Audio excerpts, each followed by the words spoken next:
Welcome back to my channel NJ diary. আজকে একটা গ্রামের পথ দিয়ে তোমাদের ব্লগটা শুরু করছি।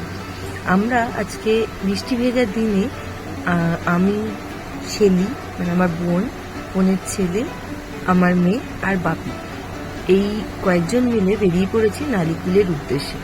নারিকুলে কে থাকে? নারিকুলে থাকে আমার এক কাকা। তো ওই কাকুর বাড়িতে গেছি, তার কারণ হচ্ছে কাকুর শরীর খারাপ, কদিন আগে পড়ে গিয়ে কোমরের হাড়ে লেগেছে এবং বল বিয়ারিং যেটা বলে সেটা বসেছে, অপারেশন হয়েছে। তো সেই জন্যই বাপি বললো চল একবার দেখে আসি। বাপি এর আগে একবার গেছিল, তো আমরা যেহেতু যাইনি তো সেই জন্য বললো তাহলে চল একবার গিয়ে দেখে আসবি। তো আমরা সবাই মিলেই বেরিয়েছি। আরেক জেঠিমার যাবার কথা ছিল, সে যেতে পারেনি, তো আমরা বেরিয়ে পড়েছি। এই যে কাকু দেখো এখন অনেকটাই সুস্থ, কিন্তু তাও তার অনেক কষ্ট হচ্ছে, সেগুলোই বলছে আর কি। আর এখানে না মা আসতে ভীষণ ভালোবাসতো, মানে মায়ের এটা ফেভারিট একটা জায়গা বলতে পারো। আর কাকু ভীষণ ভালোবাসতো মাকে। তো আমি লাস্ট এসেছিলাম মায়ের কাছে, মানে মায়ের সাথেই এসেছিলাম, মাও এসেছিল লাস্টবার।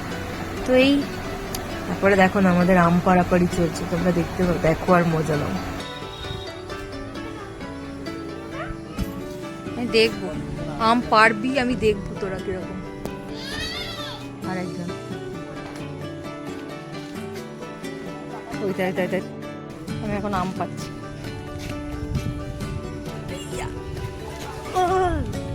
এইটা তো কাঁচা কাঁচা আম তো পুরো।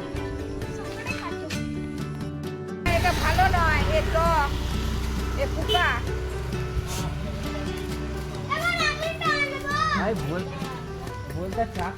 এটা দিদা বলতে চারটা কয়, আমি দেখতে পাইনি।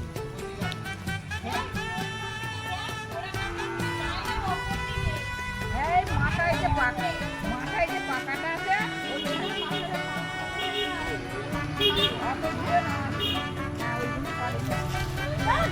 দেখ দেখ দেখ কি করছে, দেখ দুটোতে মায় বেটাতে মিলে কি কাণ্ড করছে রে।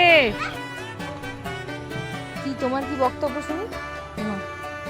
কাকুর বাড়ি হচ্ছে একদম দুটো রাস্তার মাঝখানে। তো দেখো এখানে যেখানে গরু আছে, এখানে গরু দুটো খাচ্ছে। আর ঠিক রাস্তার ওপারটা এই যে এইটা হচ্ছে মামার বাড়ি, মানে কাকুর শ্বশুর বাড়ি।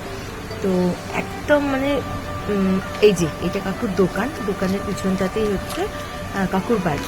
তো অ্যাকচুয়াল আমাদের চলে যাওয়ার সময় হয়ে গেছে, তো সেই জন্য বাপি এখানে বোনের ছেলে সবাই আছে, আর আমরা ওয়েট করছি অটোর জন্য। তো কাকু আবার আমাদেরকে ছাড়তেও এসছে। তো দেখো না আমরা চলে যাচ্ছি বলে আবার ছাড়তে এসছে, কিছু বলো নি তো। আর কাকিমা ওখান থেকে এটা দেবো ওটা দেবো সমানে চলছে। আর এই সমানে খুব মজা, মানে যা খুশি তাই করে চলেছে।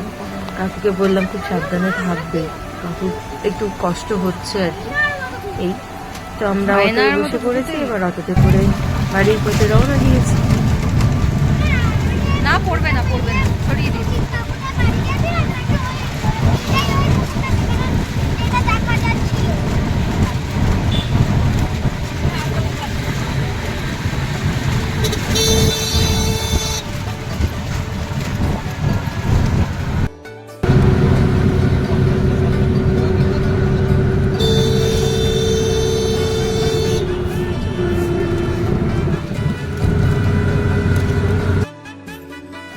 লিচু কেনা হয়েছে, আর ট্রেনের মধ্যে সমানে মানে দাদু ওদের দুজনকে ছাড়িয়ে দিচ্ছে আর ওরা খেয়ে চলেছে। এরকম মজা করতে করতে এসেছে আর কি। আর এই তো এরকম এত খোলামেলা ব্যাপার থাকে না, তো আমাদেরটাও খুব মজাই ছিল। যতটা এনজয় করার আর কি সেদিনকে বেশ ভালো মতন করে নিয়েছে। দেখো এরকম ভাবে আর কি লিচু খাচ্ছে বসে বসে। আর আমরা দুই বোনও খেয়েছি, আমাদেরকেও বাকি ছাড়িয়ে দিয়েছিল, আমিও খাচ্ছি। এই যে আমি বলছি মানে এখানে বোন খালি নেই, ছোট বোন খালি নেই, ও থাকলেই হয়ে যেত। আর এখানে যিশুর আসার কথা ছিল, কিন্তু সে আসতে পারেনি। চলো আমরা আস্তে ধীরে বাড়ি চলে যাই।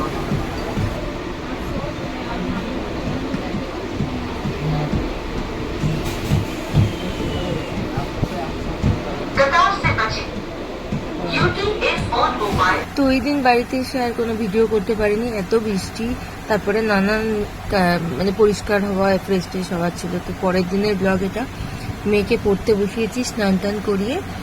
আর মণিমার একটু শরীরটা খারাপ ছিল, তাই মণিমা আমাদের কাছে এখানে এসছিল। তো মণিমাকে এই জন্য বললাম যে তুমি শুয়ে থাকো, তুমি রেস্ট নাও। আর একে তাই জন্য আগে থেকে পড়তে বসিয়েছি। কিন্তু এ তো নানু এলে আরো লাফালাফি শুরু করে দেয়। এ তো আর পড়তে বসে না, দেখো না দুষ্টুমি কিরম করছে। আর এই যে মণিমা এসে গেছে, আমি বললাম তুমি একদম শুয়ে থাকো, তোমার খাওয়া দাওয়া হয়ে গেলে তুমি শুয়ে থাকো। আর আমি তখন রান্না চলছিল আমার, তো রান্না বান্না করছি। সেদিন কেউ নিরামিষ ছিল, সিম্পল রান্না বান্না হয়েছে। আর তাড়াতাড়ি করে রান্না বান্না করছি, যিশু বেরোনো ছিল বলে। তো আমাদের প্রথমে খাবার কথা ছিল দই বা দুধ, আম এই দিয়ে ভাত। তো আমি না একদম মিষ্টি খেতে পারি না, সেই কারণে একটু পটল ভেজে একটু ঝাল ঝাল করে তরকারি করেছিলাম ওই দিয়ে। আর এই যে ম্যাডামকে খাওয়াতে বসেছি, 1 ঘন্টা খাওয়ানো, তারপরে শুতে যাব। এবার নানু শুতে চলে গেছে, উনি কি আর শুতে গেলে হয়, দেখো কি করছে।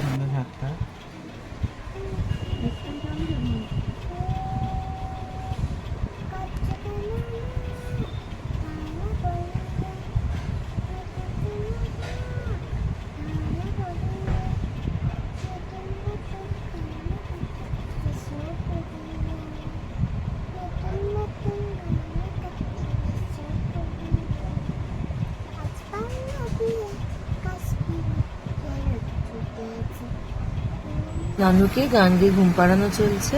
তো প্লিজ জানিও তোমাদের কেমন লাগলো ব্লগটা, আর প্লিজ সাবস্ক্রাইব করে দাও। বাই।